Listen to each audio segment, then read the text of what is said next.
अगर आप बैचलर हैं तो आज का वीडियो आपके लिए है। जानिए कैसे आप लाखों रुपए का टैक्स बचा सकते हैं अगर आप शादी की प्लानिंग कर रहे हैं तो।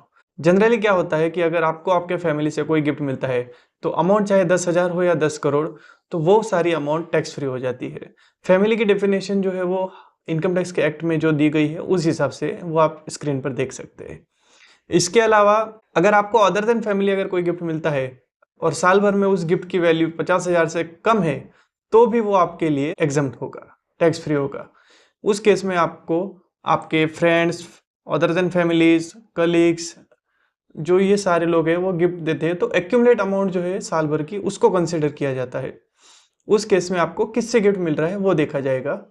अगर आपको अदर देन फैमिली गिफ्ट मिलता है और गिफ्ट की वैल्यू मोर देन 50,000 है तो फिर इस केस में 50,000 के ऊपर अगर आपको कोई भी पैसा मिलता है तो टोटल अमाउंट जो है वो टैक्सेबल हो जाएगी, उसके ऊपर टैक्स लगेगा। बट अगर आपकी टोटल जो गिफ्ट की वैल्यू है वो 50,000 से कम है ड्यूरिंग द ईयर तो फिर आपको पूरी अमाउंट एग्जम्प्ट हो जाएगी, उसके ऊपर कोई भी किसी भी टाइप का टैक्स नहीं लगेगा। लेकिन अगर मान लो गिफ्ट की वैल्यू 50,000 से ज्यादा है और अदर देन फैमिली रिसीव्ड हुआ है तो इस केस में अगर कोई आपको इनकम टैक्स अगर मौका दे दे कि आपकी सारी इनकम एग्जम्प्ट हो जाए तो कैसा रहेगा।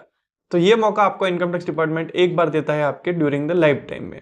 वो मौका है आपको शादी करने का। मेरी शादी करवाओ, मेरी शादी करवाओ, मेरी शादी करवाओ। जी हाँ, सही सुना आपने। आपको शादी करने पे जो गिफ्ट मिलते हैं, जैसे आपको आपके अदर देन फैमिलीज, आपके फ्रेंड्स, आपके कलीग्स, इनको इनके साइड से अगर आपको कोई गिफ्ट मिलते हैं आपकी शादी के टाइम पर, तो ये गिफ्ट दूल्हा और दुल्हन दोनों को अगर मिलते हैं तो ये सारी अमाउंट, ये सारे गिफ्ट्स एग्जम्प्ट हो जाते हैं। इसके ऊपर किसी भी टाइप का कोई भी टैक्स नहीं देना होता।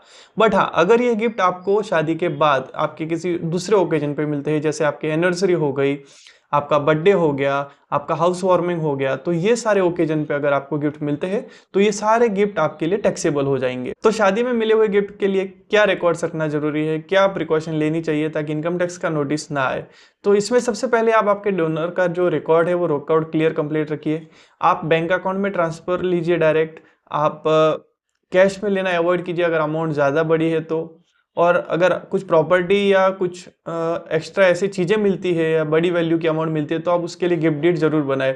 याद रखिए, इंडिया में गिफ्ट टैक्स नाम की कोई चीज़ नहीं है। कंक्लूजन ये है कि शादी में अगर आपको गिफ्ट मिलेगा तो अमाउंट इरिलेवेंट होगी, पूरा का पूरा अमाउंट एग्जम्प्ट होगा। किससे मिला है वो भी नहीं देखा जाएगा, सिर्फ ओकेजन देखा जाएगा। तो ऐसी यूजफुल जानकारी के लिए आईटी मित्रा को फॉलो कीजिए। Thank you.